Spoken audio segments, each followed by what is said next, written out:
ఈరోజు నర్సీపట్నం ఎంత దారుణంగా ఉందంటే ఈరోజు పరిస్థితి, మేము శాంతియుతంగా నిరసన ర్యాలీ చేస్తామంటే ఎందుకు ఈ ప్రభుత్వం అడ్డుకుంటుందో మాకు అర్థం కాని పరిస్థితి.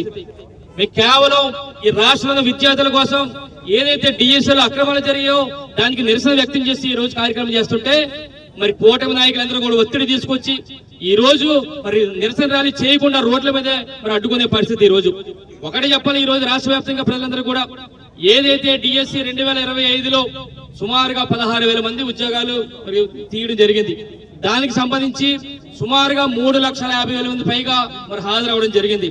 అయితే ముఖ్యంగా దీనిపై ఏ విధంగా అవకతవకలు జరిగాయో, ఏ విధంగా అక్రమాలు జరిగినాయో వైఎస్ఆర్ కాంగ్రెస్ పార్టీ రాష్ట్ర అధ్యక్షులు వైఎస్ గారు ఇప్పటికే ఆధారాలతో సహా ప్రతి ఒక్కరికి కూడా ప్రజలందరూ కూడా చెప్పడం జరిగింది. ముఖ్యంగా ఏ విధంగా జరిగిందో ఒక్కసారి మీకు ద్వారా ఈ రాష్ట్ర ప్రజలు కూడా తెలియాలి. ముఖ్యంగా చెప్పాలంటే ఈ రోజు ఈ 16,000 ఉద్యోగాలు గాను స్పోర్ట్స్ కోటా కింద సుమారుగా 471 ఉద్యోగాలు తీయడం జరిగింది. మరి ఎంత దారుణం అంటే ఈ 471 పోస్టులు కూడా రాత పరీక్ష లేకుండా మరి స్పోర్ట్స్ ఆధారంగా ఏదైతే స్పోర్ట్స్ కోటా ఉందో దాని ఆధారంగా ఎంపిక చేశారు. ఎటువంటి రాత పరీక్ష అవసరం లేదు దీనికి, ఆ విధంగా చేశారు. అందుకోసం ప్రత్యేకంగా ఒక జీవోని కూడా తేవడం జరిగింది. అంటే ఎంత దారుణం అంటే కనీసం డిగ్రీ లేకున్నా సరే, ఎట్లా అర్హత సాధించుకున్నా సరే కేవలం శాప్ సర్టిఫికేట్ ఉంటే చాలు ఉద్యోగాలు ఇచ్చేసారన్న సంగతి మీ ద్వారా అందరికీ కూడా తెలియపరచడం జరుగుతుంది. ఎంత దారుణం అంటే స్పోర్ట్స్ కోటా కింద నిబంధనలు కూడా మార్చేశారు. ఏదైతే నిబంధనలు ఉన్నాయో గతంలో జీవో నెంబర్ 74 ప్రకారం స్పోర్ట్స్ కోటా 2% ఉండేది. 2%తో పాటు ఈ 74 జీవో ఏమని చెప్తుందంటే ఎవరైతే ఇతర అభ్యర్థులు ఉన్నారో వారితో పాటు సమానంగా అనర్హతలు కలిగిన సంబంధిత పోస్టుకు పరీక్ష రాయాలని క్లియర్ గా జీవో నెంబర్ 74 చెప్తుంది. 2% పెంచుతూ ప్రతి ఒక్కరు కూడా అందరితో పాటు సమానంగా పరీక్ష రాయాలని చెప్పి చెప్పడం జరిగింది గతంలో 74 జీవో. కానీ ఈ రోజు డిఎస్సి 2025లో జరిగింది ఏంటంటే కొత్తగా ఒక జీవో తీసుకొచ్చారు, జీవో నెంబర్ 447.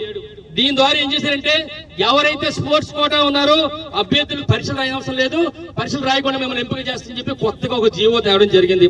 అంటే ఈ కోటాని ఏదైతే 2% ఉందో 2% నుంచి 3% కూడా పెంచడం జరిగింది.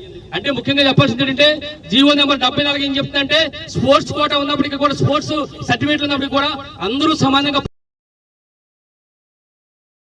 తర్వాత అవసరం లేదు. జీవో నెంబర్ 447 తీసుకొచ్చి మరి ఏదైతే స్పోర్ట్స్ ఉన్నారో వాళ్ళకి రాత పరీక్ష అవసరం ఏదైతే ఈ టీచర్ ఈ జీవో కోర్టు ఏదైతే స్పోర్ట్స్ కోట ఏదైతే పోస్ట్ ఉన్నాయో అన్ని కూడా భర్తీ చేశారు. భర్తీ చేసి మళ్ళీ ఏం చేశారంటే ఏదైతే జీవో నెంబర్ 447 ఇచ్చారో మళ్ళీ దాన్ని రద్దు చేసి మళ్ళీ 56 తెచ్చారు. అంటే ఎంత దారుణం ఉందో ఈ రోజు అర్థం చేసుకోవాలి. ఈ కూటమి ప్రభుత్వం 74 జీవోలో అందరితో పాటు సమానంగా చేయాలన్నారు. మరి జీవో నెంబర్ 447 ద్వారా పరీక్షలు అవసరం లేదు, స్పోర్ట్స్ కోట ఇవ్వచ్చు అన్నారు.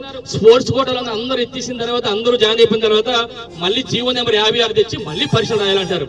అంటే ఏంటంటే తమ వారితో